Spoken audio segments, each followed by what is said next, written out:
नमस्ते साथियों। आज डे 37 में मैं आप सभी के साथ हूँ। वेडम ज़ीलैंड की पुस्तक ट्रांसर्फिंग रियलिटी इन 78 डेज लेकर। आज लेखक ने हमें स्टेटमेंट दी है, कोऑर्डिनेटिंग इंटेंशन, व्यवस्थित संकल्प। कोऑर्डिनेटिंग इंटेंशन या व्यवस्थित संकल्प का अर्थ है अपने इरादों, विचारों और कार्यों को संतुलित और समन्वित रखना, ताकि हम अपने जीवन में हर स्थिति या घटना को सकारात्मक तरीके से देख सकें और सही दिशा में आगे बढ़ सकें।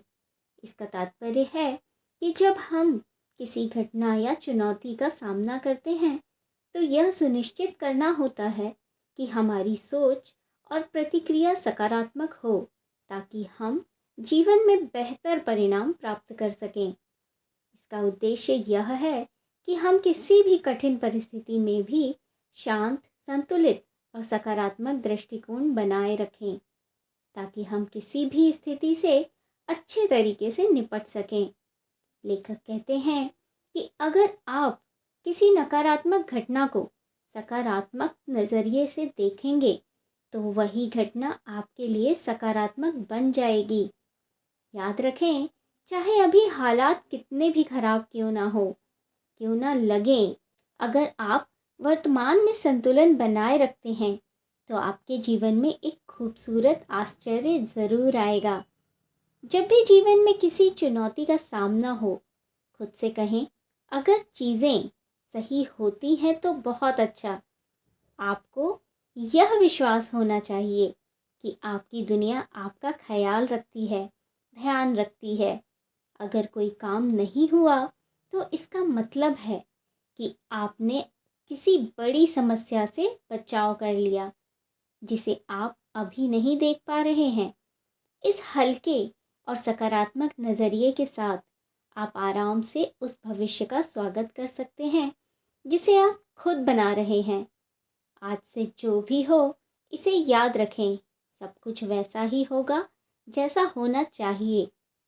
व्यवस्थित संकल्प का मतलब है कि हमें अपने इरादों और सोच को संतुलित और समन्वित तरीके से रखें, ताकि हम किसी भी स्थिति या घटना का सकारात्मक दृष्टिकोण से सामना कर सकें। यह सिद्धांत हमें यह सिखाता है कि जीवन में हर घटना एक कारण और प्रभाव की श्रृंखला से जुड़ी होती है। जैसे किसी भी गति की दिशा में कारण और परिणाम हमेशा जुड़े होते हैं। परिणाम हमेशा अपने कारण के पास होता है। जैसे एक चीज़ दूसरी से जुड़ी होती है, वैसे ही विकल्पों के आसपास के हिस्से मिलकर जीवन की राह या लाइफलाइन बनाते हैं। जीवन की रेखा पर यह घटना के दो रास्ते होते हैं, एक अनुकूल दिशा में ले जाने वाला और दूसरा प्रतिकूल दिशा में। जब भी आपके जीवन में कोई घटना होती है तो आप तय करते हैं कि उस पर कैसे प्रतिक्रिया देंगे। अगर आप उस घटना को पॉजिटिव नज़रिए से देखते हैं तो आप अपनी जीवन रेखा के अनुकूल रास्ते पर कदम रखते हैं। लेकिन नेगेटिव या नकारात्मक सोच की आदत आपको असंतोष व्यक्त करने और प्रतिकूल रास्ता चुनने पर मजबूर करती है। जैसे ही कोई चीज़ आपको गुस्सा दिलाती है, उसके बाद एक और अप्रिय स्थिति सामने आ जाती है। इसी वजह से कहा जाता है, मुसीबतें हमेशा 3 के समूह में आती हैं। बैड लक की शुरुआत पहली परेशानी से नहीं होती, बल्कि उस घटना को लेकर आपके नज़रिए से होती है। यह सिलसिला तब बनता है जब आप रास्ते के मोड़ पर खड़े होकर एक दिशा चुनते हैं। इच्छा का समन्वय का सिद्धांत आपको हमेशा अच्छे रास्ते को चुनने के लिए तैयार करता है। यह हमें समझने में मदद करता है कि हमारी सोच और दृष्टिकोण ही हमारे जीवन की दिशा तय करते हैं। तो अंत में हमें क्या करना है? यहाँ लेखक हमें सलाह दे रहे हैं कि जब भी जीवन में कोई कठिनाई या चुनौती आए तो हमें उसे सकारात्मक नज़रिए से देखना चाहिए। अगर कुछ अच्छा नहीं होता तो भी हमें यह मानना चाहिए कि शायद हम किसी बड़ी समस्या से बच गए हैं।